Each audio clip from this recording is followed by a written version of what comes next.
Hi, it's Randy, the designer of the Reverie Piano. Here's a quick demo of the unique per note editor. Let's jump to the per note tab at the bottom of the interface to open this page. Okay, the first thing you will see is the large 88 key volume graph. Each slider represents a single key of the piano and can reduce the volume by about 9 decibels when moved to the bottom. They default to the top. In other words, this is a subtractive volume control.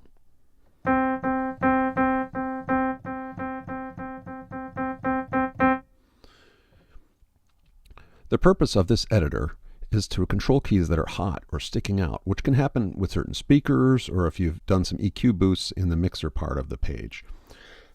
You will also see at the bottom of the graph a small indicator that indicates the last key played. This will help you find the key you're playing.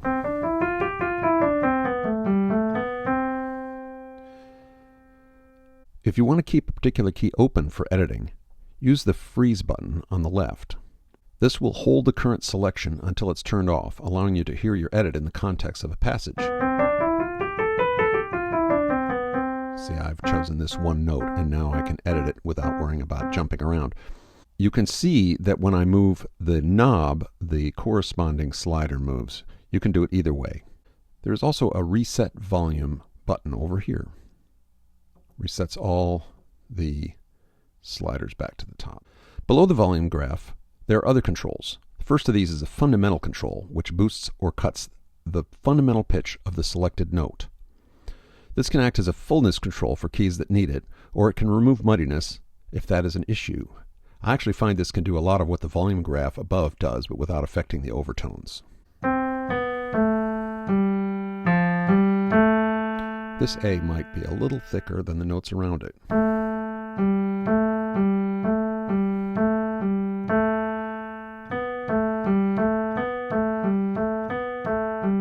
Take it way down and you hear a lot of loss. Likewise, if I turn it up, I can make it very thick. Somewhere about there, that note matches its neighbors a little bit better. What this does is track the actual pitch of the notes and always boosts the actual fundamental pitch of the key you're playing. It usually only requires a light touch. The most advanced feature is the per note EQ. Here we have 2 bands of parametric EQ, gain, frequency, and bandwidth, and a fine-tune control. This allows us to boost, cut, or reduce or highlight a particular area of the sound, and it's specifically to the one key that you're working on. One of the things I like to do is find the harmonic I want to work with by boosting a little bit and then finding that harmonic, making it exaggerated, and then I can cut it.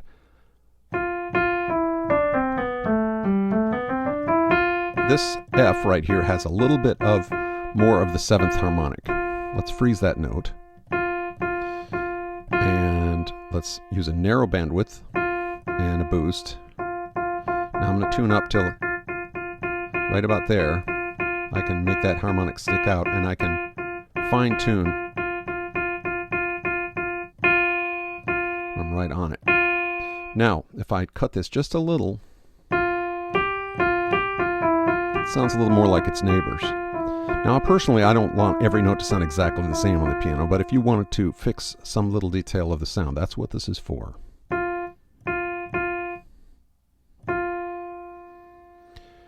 Now, once you've done an edit, you can reset the note.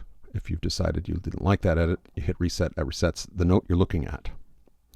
Reset all resets all of the notes across the keyboard. Obviously, use that with caution. Most of the time you're only going to need one band, but it is possible to use a couple different ones for different parts of the sound, including the fundamental as well.